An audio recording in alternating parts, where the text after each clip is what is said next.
When we're speaking about any kind of team temperature or when we're speaking about leadership, I believe that leadership is actually mobilizing people to solve the important challenges, which means that a leader, well, could be any one of us, as far as we can know how to navigate the group dynamics, as far as we know how to motivate people. And when I'm saying motivating people, I am not meaning about like burning eyes and super happy individuals, because in the end of the day, if you are a leader, your goal is not to make everyone happy, because you're not an ice cream, right? Or you're not a beer, right? So everyone will not be happy. That's not your goal. The goal is to be productive, right? The goal is to meet the vision. And when I'm speaking about the leadership, of course, we're speaking about the change, because there is no need for leadership if we are doing same thing over and over and over again. It's automation, no surprise. We don't need leadership for that. We don't need higher engagement. We don't need those kind of fancy leadership gadgets in order to mobilize people. But when we are thinking about change, we need to think about those 4 items. It's mental, it's strategy, it's tactics, it's implementation. And with each of those things, usually, bless you, usually we are spending so much time focusing on tactics and implementation without actually winning hearts and minds, without actually thinking about how to prepare our mental state. And this is when each of these steps has even more steps below, right? So it's like a meta steps. We do have like a goal to create clarity, to understand how to build certainty, and also to think about the ways how we can collapse time. So even though that collapsing time sounds like a voodoo magic, but it's actually pretty simple. Well, not so pretty if you put it in the English language so much, but the idea of the certainty and the clarity, so the very first step is actually to understand what are my points A and my point B.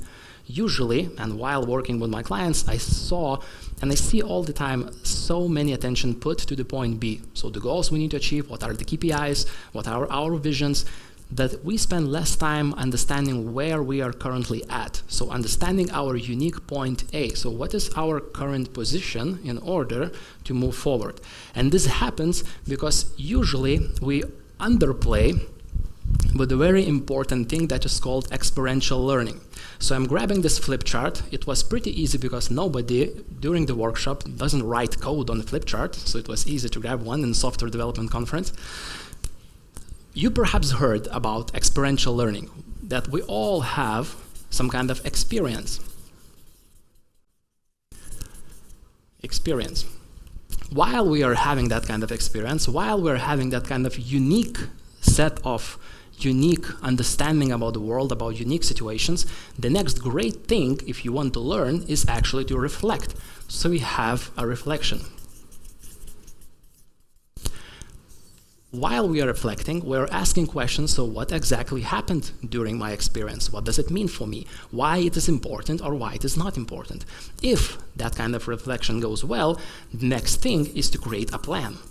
So what I'm doing, so in the end of the day, I'm conceptualizing the abstracts. So I'm thinking about my insights, what I got from the reflection, and then I'm planning action. In similar way, artificial intelligence works, right? Mimicking the human intelligence. When the plan is going well, then we're taking action. And we are coming back to the experience.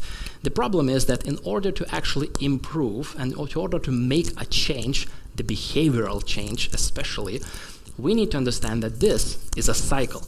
We're having the experience, we're going through reflection, we're planning our actions, we're taking those actions, and we're having experience once again. The problem is, nobody has time to reflect. That's the problem. This is where things like me, right, like consultants or coaches comes into place. This is where we try to use ChatGPT and say that, act like an interviewer or act like my psychotherapist in order to reflect on our experiences. Because there is one way to learn about just listening to someone, but that's another way and much, much better way to learn by understanding your own experience. So this is where clarity comes from. This is how understanding about the current situation is important. If the clarity is established, the next step is certainty. So we do have a train, and we are putting that train on the racks to go to the right direction at the right speed, and it looks fine. Not great, just fine, right? Like me today. Fine. And our train, as it goes, we are thinking about ways how we can remove the obstacles, how we can mitigate the risk, and how we can actually make sure that we're going from point A to point B and that kind of sustainable long-term value. So that's kind of pretty easy to understand. Now, when it comes to collapse time, we're speaking about saving time and achieving our point B faster. So what are the ways that perhaps sometimes we can teleport to the final destination, right? We can, for example, we have 2 points when we are going to a market, how we can reduce the time to the market, and what are some of the ways how we can do that. Now, the interesting part is that clarity from point A to point B, it's something that we already know.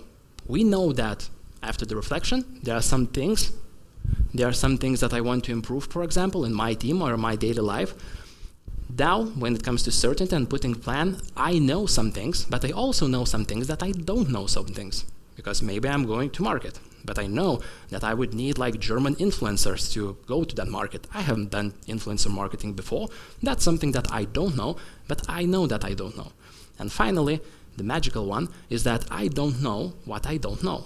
So how I can actually collapse time using different tools and systems of reducing the time for the final destination. And this is where a lot of interesting tools comes to the place. One of that tool is actually understanding the difference between technical problem and adaptive problem. When we are having technical problem, we're actually able to identify a very unique and very clear instruction or how to do so. Meaning that, for example, open heart surgery is a very complex yet technical problem. You can write an instruction on how to perform open heart surgery. Please come. The guy just watched and I'm saying about open heart surgeries. Is it the right workshop though? Yeah. So open heart surgery, it doesn't mean that I or you can perform open heart surgery. Of course we need knowledge, of course we need skills, of course we need expertise. But this is an instruction. Now imagine a person who is deep into like a bad habits, smoking too much, maybe drinking too much, doesn't care about his health or sleep or like any kind of well-being whatsoever. And they're coming to the doctor and the doctor says, you know, it's probably something with your heart, we need to fix it, right? We need to perform the operation. Okay, the person goes through the operation, goes through rehabilitation, everything is going well, and then the doctor says that, you know, if you want to actually don't come back to my office to have yet another heart surgery, you need to implement those kind of healthy habits in your daily life. And he says that, you know, sleep for at least like 8 hours, you know, drink water, reduce some kind of shit diet that you have, and make sure that you are following these kind of steps. Now, the steps written is a technical problem, but how a person is actually applying those steps, how they are willing to change, that is an adaptive problem. That is a problem that is much harder to identify, and we cannot write an instruction. Same goes with the team. If we have a feedback, as an example, we can have like a, sandwich method of feedback, right? We can have like 5 steps. I know that there's like 15 steps or something like that, which is crazy. But you can have that kind of instruction how to write a feedback. But then it's not what makes feedback hard. It's the fear that you are damaging the relationship with your team member. It's the fear that you will be misunderstood. It's the fear that the person will close them and they won't grow. And these kind of situations comes into play when we have adaptive problems. So as you can see, it's not only easy to identify the technical problem comparing to adaptive ones, but also adaptive problems requires changes in beliefs, changes in our behaviors, and changes the way that we are actually experiencing the world. So if this is you, and this is problem, it's a challenge, not a problem. So your relationship with the problem is the one aspect that adaptive problems are focusing to. So technical problems are focusing on the problem itself. I need to deploy a system. Okay, that's a technical problem. This is how you deploy a system. But if I'm afraid that I will fail, if I have failed the deployments number of times, I have anxiety, right? I have insecurities around the deployment. This is the relationship with the problem that I have. And in most cases, when we are speaking about managing or balancing team dynamics or team temperature, we are solving adaptive problems technical way. We're thinking that, okay, yet another motivational system will help. Yet another personal development plan will help that kind of underperformer to go back on track. And we are then surprised why the hell it's not working. Because humans, not machines, even though that sometimes we would like to do though, that we are actually changing our relationship with the problem rather than the problem themselves. And also, people tend to avoid these kind of technical problems. We have in teams called artificial harmony. things that we are, avoiding that kind of elephant in the room. We don't exactly want to move forward. We want to, evacuate us from a conversation when it comes to having some kind of, hard conversation or critical problem. And of course, it becomes tricky when we have more and more people involved. Now, the next question could be, what to do. So this is how we have those kind of different mental frameworks or mental models that helps us to solve these kind of adaptive problems. Because when we are speaking about preventing burnout, there is a great ways to prevent burnout. We can have like a debugging room in our offices, right? Which is a great initiative by this year's organizer.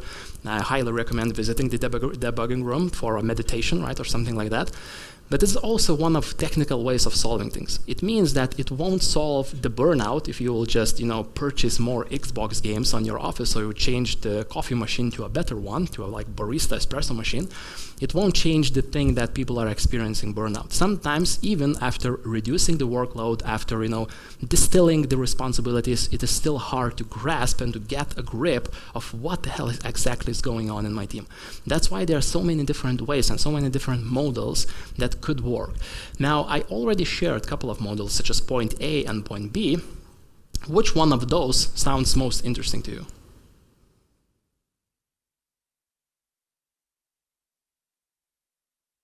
Scoreboard, right? So the personal scoreboard is actually the way of how we are thinking about our own progress, and in the end of the day, of how we are identify, are we successful professionals or are we successful people, right? So the personal scoreboard are the metrics that we are following in order to understand our own judgment on ourselves. Because the identity is formed around stories that we are telling ourselves about ourselves. Once again, some kind of meta storytelling. Now, if I'm thinking, that I am like a good person and I'm walking down the aisle and I see the wallet, I'm picking that wallet, I'm seeing that, okay, I have like a personal ID found. Maybe I will call a police, or I will, speak with the organizers of the conference that we found the wallet, right? Because I am telling myself that I'm a honest person. I'm a good guy. I'm an honest person. I'm doing things well. Now, even though that I can say a very similar story that I'm an honest person, like I'm a good guy, I can see the wallet, I'm picking that wallet, I'm saying, oh, 80 euros, that's fine, that's cool, right? It's more than lunch. I'm picking those euros, and then I'm just, saying that the finder keeper, and I'm just moving along, right? But still, I'm a good guy. Right? For some of the cases, I can find the phone number and say that, hey, I found your wallet, the 80 euros, it's not there anymore, but at least you find your documents, right? So we still can have like a very different approaches, even though that the story could be very similar. Same goes with our different stories when it comes to performance, when it comes to what kind of leader I am. Sometimes we say that, to be a leader, I need to be a charismatic leader. But really, right? I know some of the best leaders in my experience were very introverted. They were very, not so well spoken. They were not like charismatic leaders as you may perceive, but they are like focused, they are patient, they are willing to discuss, they're willing to have a dialogue with you, and they are willing to have that dialogue instead of a discussion. Because in the discussion, the main aim is to prove the point. With the dialogue, the main aim is to understand each other. So having this kind of personal scoreboard and understanding what kind of actions should I take in order that my story about my identity would be at the certain item at a certain point is one of the ways of how I am managing. It could be things simple as that, how much time I spend with my kids, or how much time I spend improving, or how long it takes for me to achieve one or other goal. So looking at your performance holistically helps first and foremost understand about yourself, and then while understanding about yourself, it's easier to understand others. In emotional intelligence, we are speaking about two things. It's awareness and it's action. We are building a self-awareness, then we are building a self-control, right? Self-management. When we are speaking about others, we are speaking about social awareness, and then about relationship management. And it is closely relates with that on what kind of things we're putting a spotlight to. We are bringing that kind of awareness. And I hope that for today also I will bring awareness on some things that may be underseen before this workshop. So even though we probably can have our left time just for, cracking that cold one, all just managing and covering this kind of mental models, but there are so many of those that I want to take a pause here a little bit And look at those questions. I hope that you can see it pretty clearly, because this will be an exercise for you to make. Now, when it comes with the point A and point B is not your KPI. Point B is not a goal that you want to make a certain amount of money. Your point B is the way you want to live your life and the way how you are seeing your career as a vehicle.